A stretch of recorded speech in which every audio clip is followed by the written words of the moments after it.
And today's event is pretty much the kind of like a soft launch or an announcement of upcoming class called Gamification Intro 101 in Teachable. So today I will go over with the content in the course. So feel free to join and jump in and ask any questions if you have. Okay, so let's dive in. My name is Dominic Wu, and then I've been working on UX UI projects for over 11 years. And the most challenging project for me was OPIC 360. I pretty much got $500,000 budget to create a USA brand, website, app, branding, and marketing for a Chinese startup. And pretty much I managed 11 people in USA in the morning while working with the Chinese team, mostly developers at night. So it was, so the fun project for me was Breaker app. I was hired as a senior UX designer for the project in Western He. So during that project, I created an interesting nav system for the app. The largest fundraising project I did was Microdrone 3.0. It was raised $3.5 million on Indiegogo. So yeah, so that was the largest crowdfunding project that I've worked on. Okay, so in the Teachable class that I'm going to launch called Gamification Intro 101, what you will learn is what is gamification and why we need gamification, the history of gamification, all the motivations behind all the gamification stuff, and case study. We will have a lot of case study, including like, for example, like marketing, health, a lot of different types of gamification study cases will be included in the class. And also at the end, we will have a little workshop at the end. Okay, what is gamification? Gamification is the application of game design element and game principles in non-game context. So what does it mean? It means that, it means that we put a lot of fun and motivate elements inside something that is not related to game. For example, like health, like running, those are not game related project or subject, but pretty much you use something really fun, integrate in it and make it fun and make it motivate. For example, chase games. Okay, so chase, we all know chase is fun and it's like a two people's game, and we all know that we had a lot of small games, big games, online games related to chase. But the origin of the chase game was the military has used chase as both a metaphor and even as training for warfare, right? So before, a long time ago, people used chess as the simulation, war simulation kind of game for training game or war strategy thinking. So chess is also a two-player war simulation game.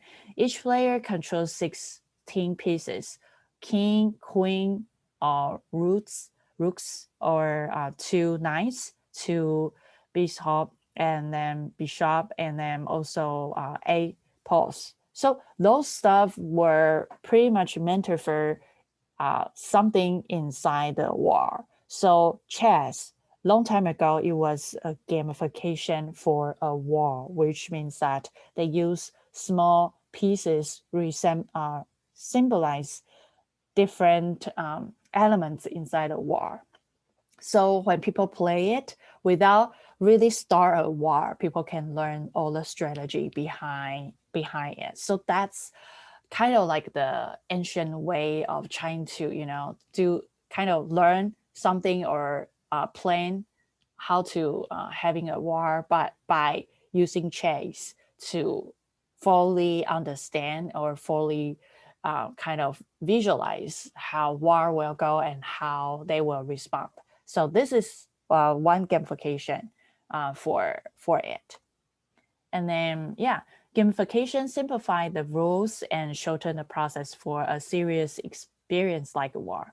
Imagine if everyone needs to start a war in order to learn how to respond or the war strategy.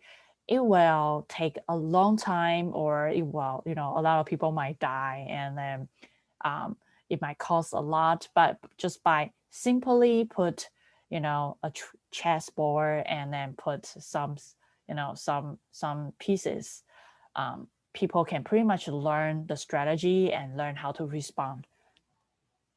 So why do we need gamification? Who's our target? So we must understand that we are trying to reach to our product to gain high traffic of usage. It means that we are not actually our target audience, right? So for example, like some people might, long time ago, every time when I ask who's the target audience to my client, they usually respond, oh, I target on everyone. I'm not really actually target on anybody or like specific specific group, but I'm target on everyone. But it is a dangerous answer if you target on everyone in the world, because it means that you don't have a standpoint, you don't have a niche. Your product is not really solving any specific problem, and you end up to design for nobody, and you end up to design for yourself. So this is so every time when there's a digital product need to be created, I usually ask my um, um, clients like who is the target audience, and then later on in the course, I will teaching you how to create a user profile to meet the needs. So for gamification, the target audience is millennials and Gen Zs. The reason why it is like gamification's target audience are more towards those two is because those two, they have a common trait, which they are all tech savvy.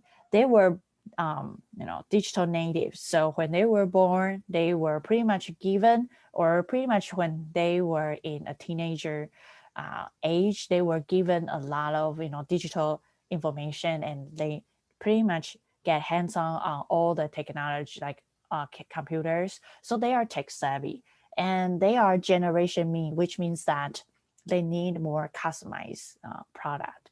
For example, generation me means that everything is around them. They are the center of the product. It's not like, oh, I need to learn something through a manual, right? For example, like a lot of product in the past, you have to there is usually a big package of books or other device which assists you to learn how to use the product. But right now, as for the current user experience, if you have a big manual book to teach your users how to use that product, it means that your product is about to fail. It's not intuitive enough. So generation me is also means that they get used to be the center of everything. For example, like, oh, when I use phone, the phone should know what I'm thinking about. It's not like, oh, I need to learn how to use this phone. It's that this phone need to learn about me and then give me the best experience. So that's kind of the overall concept of those two. And also they have entrepreneur spirit. They want to start their own business. They want to create themselves as in the like a unique brand. So which also tied to gamification, because gamification is always make unique and fun experience. So it ties to like more adventurous spirit for these two groups. And they don't like, for example, like no coordinated, which related to share economy. They like to be connected, and they like to share stuff. They are not really care about more material things, but they care about the experience. They want to be connected and share a lot of resource, which also tied to gamification, which is that focusing on experience, focusing on fun, not really material things, but also connect a tribe that connect people together, and also experience driven, and they like to be grouped, and or they like to be the leader, or they like to be part of their social groups. So let's see the comparison for those two groups, millennials and Gen Z. So those two will be gamification. Like if you want to make a really fun product, digital product, those two will be your main target audience, more digital natives. Yeah, so. Okay, so quick history about gamification. So why history?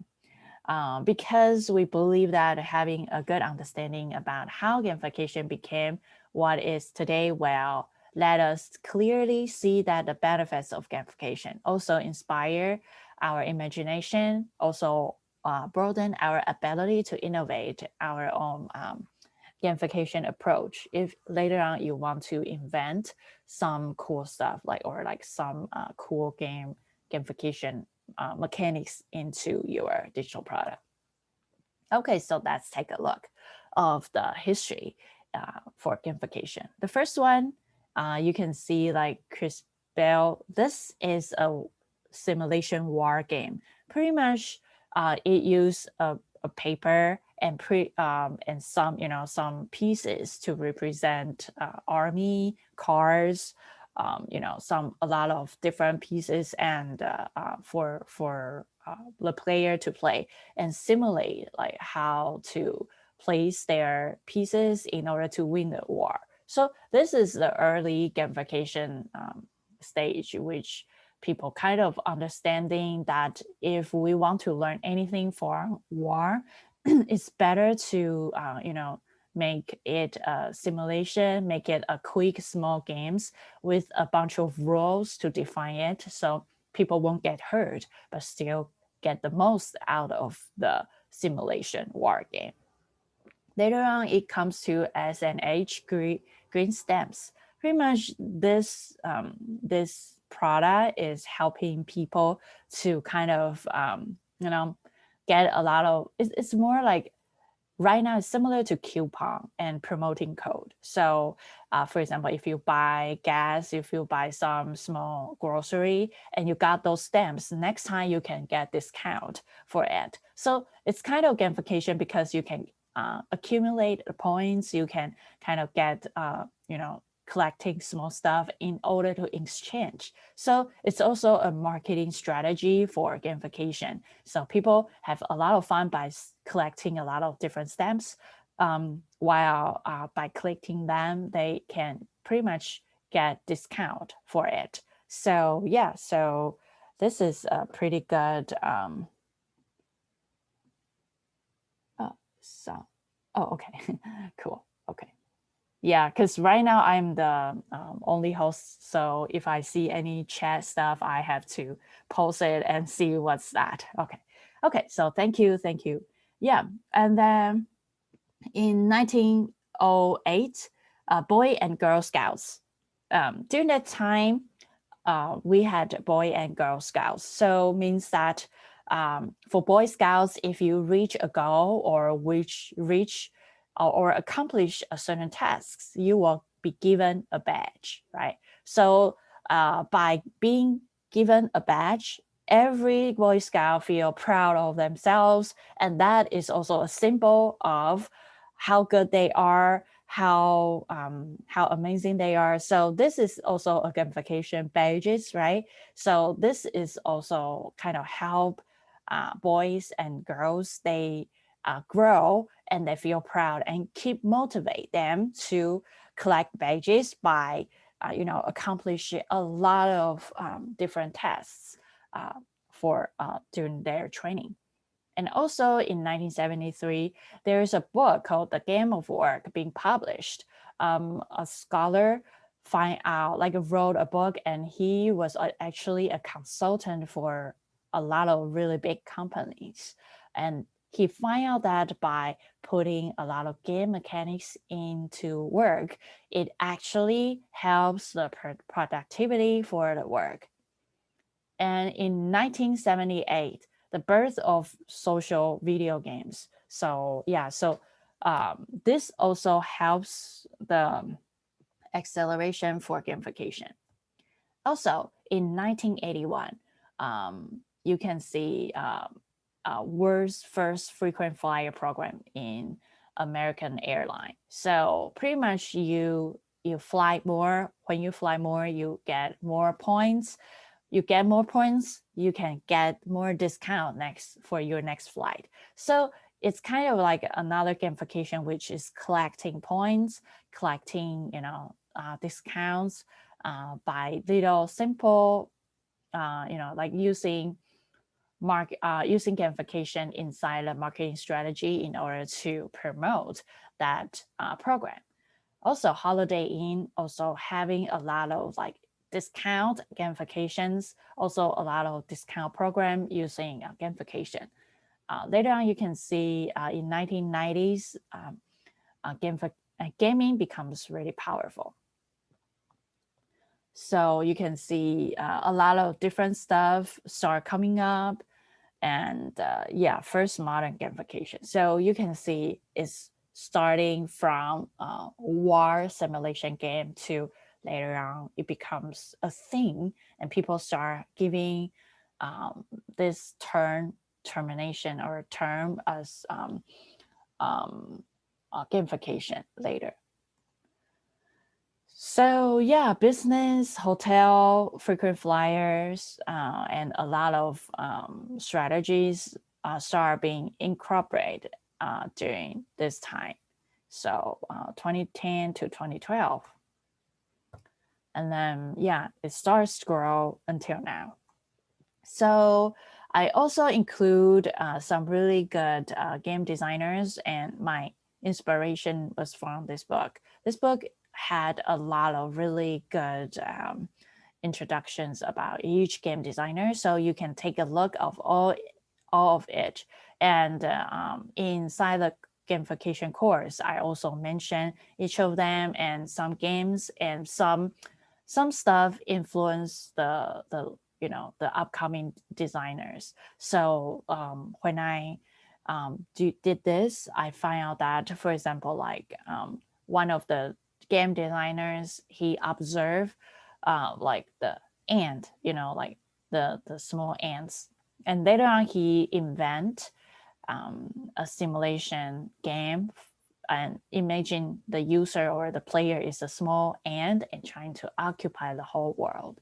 So this game is inspired by everyday experience. So each designers have their own way to find the game ideas or find something interesting and integrate inside their product or their games. So I find those are really inspiring. So I put that. And also another designer like Brenda, she wants to use game to teach, to educate people like about cultural difference, being more empathetic about things. So I find out those are really inspiring. So I encourage you to kind of take a look of all those designers. Let's take a look of the motivation. Why gamification is so intriguing, and why people keep using the digital product integrate with fun or like motivate game mechanics. So let's take a look. And those are the source I found during this course. So feel free to take a look of those books and learn more about gamification, like the motivation behind gamification.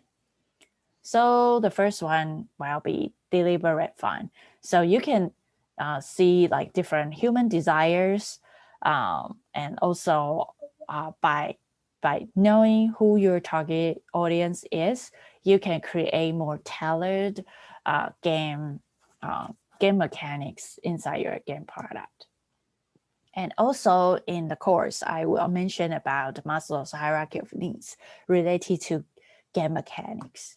And also there's another book called Who and I, and Dr. Rees mentioned there are 16 basic desires inside each human beings.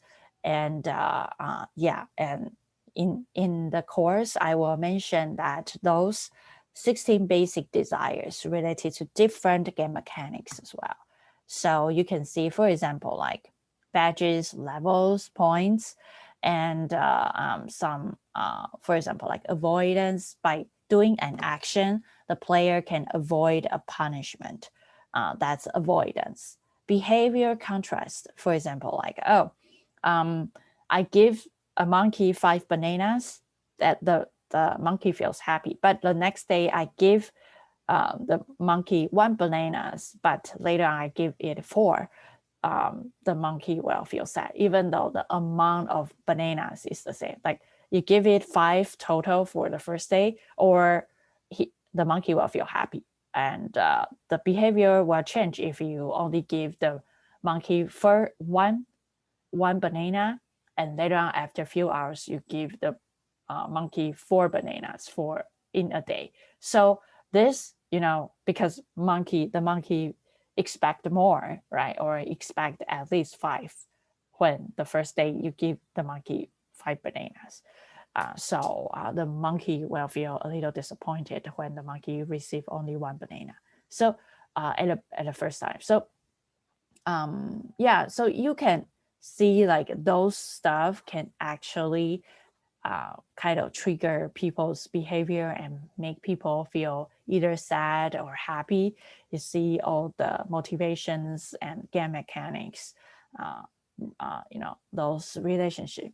Yeah, epic meaning means that usually when there are some really cool multiplayer games or RPG games, the player usually was given to a really high, like the meaning higher than themselves. For example, like when they jump into the game, they are the saviors of the whole, the game. So they will, for example, like when I play Assassin's Creed, I was given a task which I have to, save the Egypt, like those bigger goals than myself. So usually when I see people want me to, for example, like old woman want me to help her to find her son on the way, I usually say yes because I'm the hero, right? So usually being given by an epic meaning inside a game or gamification, the player will do more because they think they are more powerful. They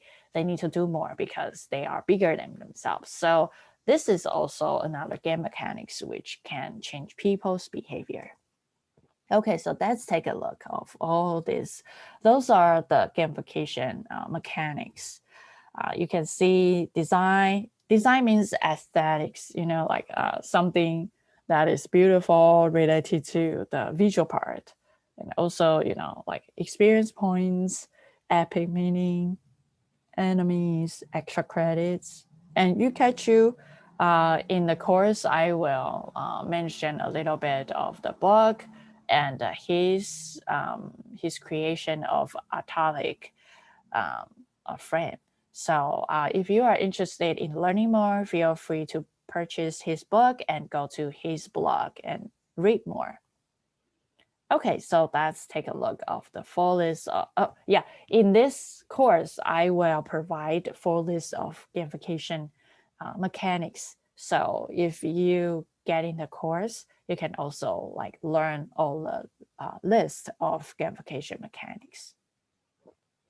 And in this course, I will also provide a lot of different campaigns related to gamification. And I will also list out what types of gamification game mechanics inside each campaign. So you can take a look and think about how you can incorporate those gamification mechanics inside your campaigns.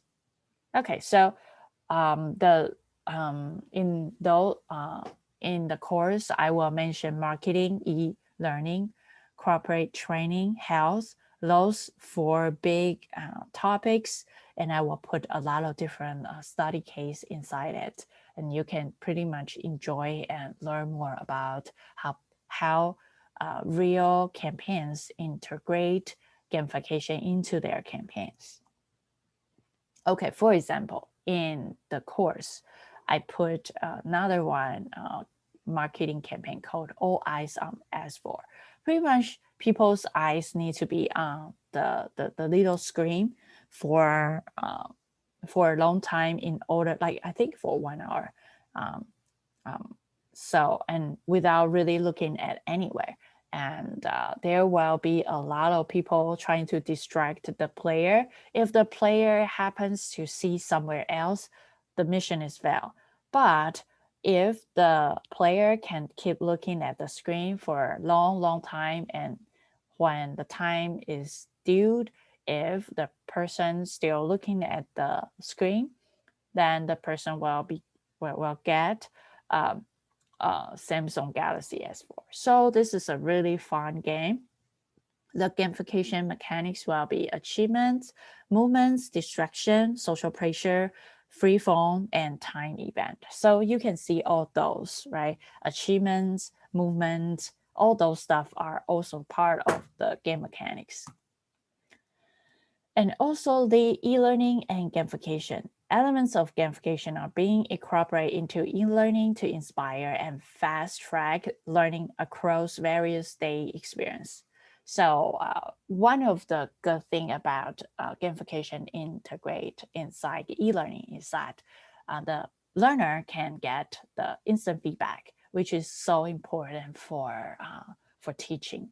If the student cannot get feedback immediately, it will delay the learning. And since the learner didn't get feedback immediately, he or she might not knowing that did I did it right, or like didn't not sure about the progress. And it's also good to gamify the learning experience, because in game you can see the progress, you can get the instant feedback, which is also help the education and the e-learning. For example, like Coursera. Coursera, the gamification elements will be achievement, feedback, sequence, time, duration, quiz, and progress bar. So by using those stuff, the learner can fully understand that what should I do, if I did right or wrong, or like, oh, within this amount of time, can I achieve it? And they can get a quiz to evaluate or validate their, like their learning. Yeah, and progress bar can let them know where they are and where are they going to, right? And workshops. Okay, so right now, let's take a look of the workshop. Gamify real life. So in this workshop, if you can start imagine something in your life as a game. For example, like you observe, like one of the game designer observe ants and make a simulation game for ants, right? So I want you to kind of take a look and think of something that you can gamify. For example, like there was another game with a chore, like we don't like to, taking garbage out or clean the toilet. And someone really made it a game for, for the family to log in and trying to get, if you get, for example, like the clean the toilet, and you can get bonus and you can get reward from the website. So pretty much people, when people or the family log in to the website, they are fighting to get the task done or the chore done. They are fighting like, oh, I want to get the garbage out. Yeah, so they got a lot of encouragement for doing the daily chore, or like something that normally nobody wants to do it every day, but because of the gamification, it changes people's thinking, changes people's behaviors, and make people want to do, clean the house more and wash the dishes more. So this is types of stuff that I want you to kind of think through, like what what types of stuff that you kind of don't want to do it every day, but you have to do it. It will benefit you or benefit your family, benefit people around you, but nobody wants to do it. Can we kind of put some simple gamification mechanics, or like put some motivations for people to wanting to do more, right? So let's discuss about possible experience or things you have seen in your life that you think it might be possible to become a game. Okay. So for example, like you come up later on, you come up with a small idea, right? And then now please deconstruct your game idea by asking yourself, why did I choose this, right? And why you need to think of why. And then what part about it do I like? And then what game elements do I think I can put in, including or included it to make it more fun, more motivate.